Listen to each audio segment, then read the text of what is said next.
Corona time में good news है कि हमारी वैक्सीन आ गई है।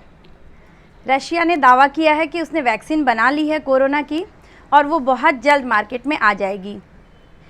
ज़्यादातर लोग उसका प्राइस भी गेस कर रहे हैं कि 225 में एक वैक्सीन आ जाएगी।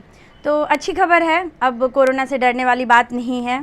लेकिन ये दावा, ये सारी बातें रशिया ने कही है। वास्तविकता क्या है ये अभी किसी को पता नहीं है, क्योंकि जून के बाद रशिया ने WHO को अपनी कोई रिपोर्टिंग नहीं दी है। हालांकि वर्ल्ड हेल्थ ऑर्गेनाइजेशन ने मांगा है कि आप वैक्सीन के बारे में बताइए कि आप वैक्सीन में क्या क्या कर रहे हैं, पर उसने जून के बाद कोई रिपोर्टिंग नहीं दी है।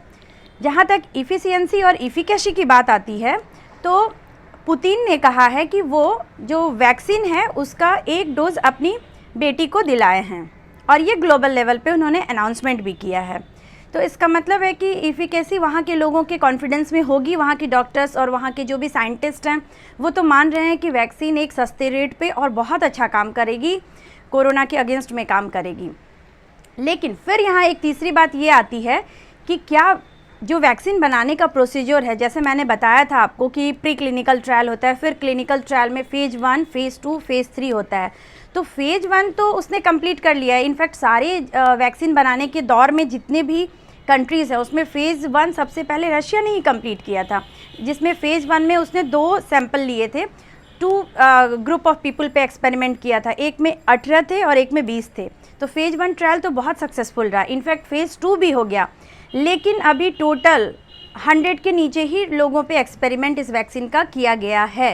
ये इस बात से हम डिनाई नहीं कर सकते। जबकि मार्केट में कोई भी वैक्सीन आती है तो हम लोग फ़ेज़ 3 ट्रायल करने के बाद ही उसको मार्केट में लॉन्च करते हैं। पर वास्तविकता क्या है, कैसा है, ये तो सिर्फ रशिया को ही पता है। फ़ेज़ 3 ट्रायल उसने अभी पूरी नहीं की है। तो जब तक फ़ेज़ 3 ट्रायल नहीं होगा, मार्केट में वैक्सीन पे लोगों की रिलायबिलिटी उतनी नहीं हो सकती है। अब God knows and the people of Russia knows कि वो जो फ़ेज़ 3 करेंगे ट्रायल, वो कहते हैं कि इसका रजिस्ट्रेशन करा लेंगे 12 अगस्त, यानी आज 12 अगस्त है तो आज उनका रजिस्ट्रेशन हो जाएगा वैक्सीन का। उसके बाद वो फ़ेज़ 3 ट्रायल करेंगे जो मास लेवल पे रशिया के लोगों के लिए करेंगे। अगर ये सक्सेसफुल रहा तो बहुत अच्छी बात है, पर अगर सक्सेसफुल नहीं रहा तो रशिया के लोगों को बहुत बड़ी दिक्कत भी आ सकती है। इस बात से इनकार नहीं किया जा सकता है।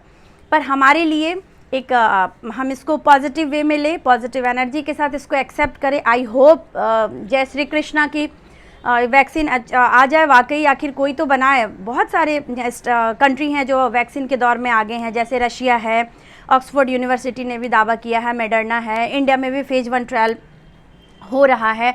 तो ऐसे में वैक्सीन पे कितनी रिलायबिलिटी है ये वाकई क्वेश्चन मार्क है। और तब तक हम लोगों को घबराने की बात नहीं है, क्योंकि रशिया ने कहा है कि अक्टूबर के बाद ही वो, जब तक अपने ट्रायल अपने कंट्री के लोगों पे नहीं करेंगे, मेनली वो जो अब 3rd फेज़ का ट्रायल करेंगे आफ्टर रजिस्ट्रेशन ऑन 12 अगस्त, वो करेंगे डॉक्टर्स पे, साइंटिस्ट पे, या जो ओल्ड एजेड पीपल हैं। और उन्होंने कहा है कि जब हमारी वैक्सीन बनेगी तो सबसे पहले हम लोग कोरोना वॉरियर्स को देंगे, उसके बाद ओल्ड एजेड पीपल को देंगे। तो ऐसे वो अपना कवरेज करेंगे, फिर धीरे धीरे मास लेवल का प्रोडक्शन करेंगे, तो वो सारे कंट्री में देंगे। उन्होंने कहा है कि अभी वो एग्री है रशिया इंडिया को देने में, ब्राज़ील को देने में। तो आई होप कि कुछ अच्छा हो और अच्छी खबर है ये इंडिया के लिए या सारे कंट्री के लिए। कोरोना के टाइम में कुछ अच्छा सुनने को मिला है। चाहे कोई भी देश वैक्सीन बनाए, बस उसकी हमें कंट्री से ज़्यादा लेना देना नहीं है। बस हमारा ये एम है अभी के टाइम में, इस पेंडेमिक के टाइम में, कि सक्सेसफुल वैक्सीन बने जिसकी इफ़िशियंसी बहुत अच्छी हो, जिसका इम्यूनोजेनिसिटी बहुत अच्छा हो, कि हमारे एक डोज वैक्सीन पे एटलीस्ट हमको कोरोना वायरस से वाकई में प्रोटेक्शन मिले और उसका कॉस्ट भी चीप हो। हमें और इससे ज़्यादा गुड न्यूज़ क्या चाहिए। आई होप कि जल्द से जल्द वैक्सीन मार्केट में आए और सभी कंट्री भी इस दौर में आगे आए और हमें कोरोना से बचने में मदद मिले। Thank you so much.